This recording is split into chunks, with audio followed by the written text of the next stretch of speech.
So it appears, Congressman, that we are going to hear from Jim Comey in front of a Senate committee in September, but he's a lawyer and a smart one. Do you expect that anything he says is somehow going to implicate himself? Well, John, we saw Sally Yates basically throw Jim Comey under the bus. So I want to see what Jim Comey has to say about not only setting up Michael Flynn, but also about the fact that he took the Steele dossier, a very flimsy report, and used that to get a warrant to spy on the Trump campaign. And then when the FBI knew that the Steele dossier was nonsensical, it wasn't substantiated, they went back to the FISA court twice to get renewal authorizations to continue to spy on, at that point, the president and his team. So I'm really curious to see what Jim Comey has to say. And John, at some point, the buck has to stop with somebody.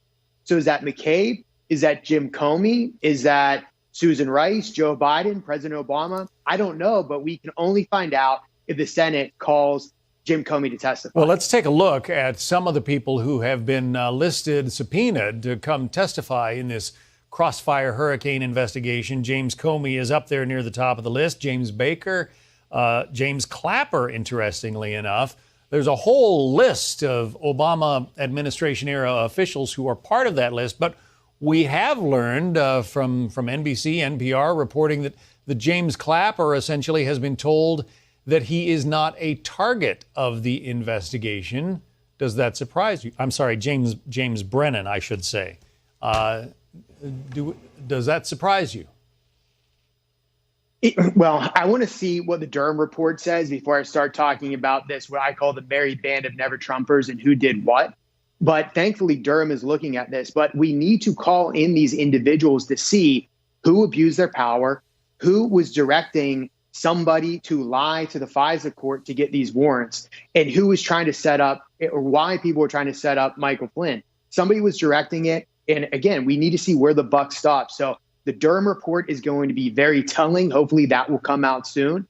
And when Senator Graham starts calling these individuals to testify before Congress, the American people are finally going to get to see what was going on at Jim Comey's FBI. Let's talk about the Durham report, though, because the conventional wisdom is that if it gets wrapped up in less than 90 days before the election, it's not going to be released until after the election. Well, that 90 days is a few weeks away. So are we going to see that Durham report anytime soon?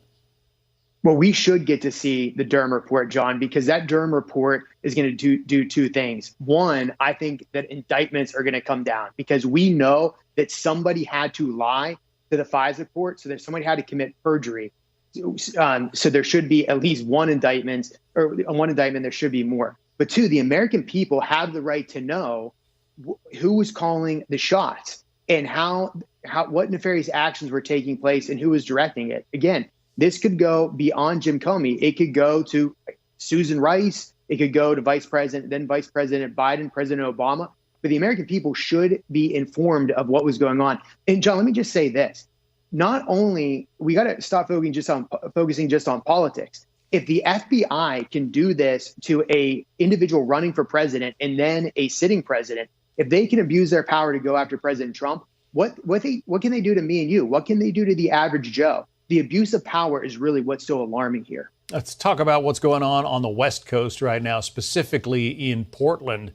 The mayhem, the riots continue there even after federal forces essentially backed off. What do you think about the way, the protesters said, we are protesting these federal officers who've been sent to our city without our say-so. Now those federal officers are not there, and the mayhem goes on. Right. Well, first and foremost, this is really, we need to look at the far left local officials, the far left Democrats, the city council members, the governors even, who are not only allowing this to go on, but sometimes they're encouraging and fostering this behavior. So first off, we got to call out those radical elected officials in these states and municipalities.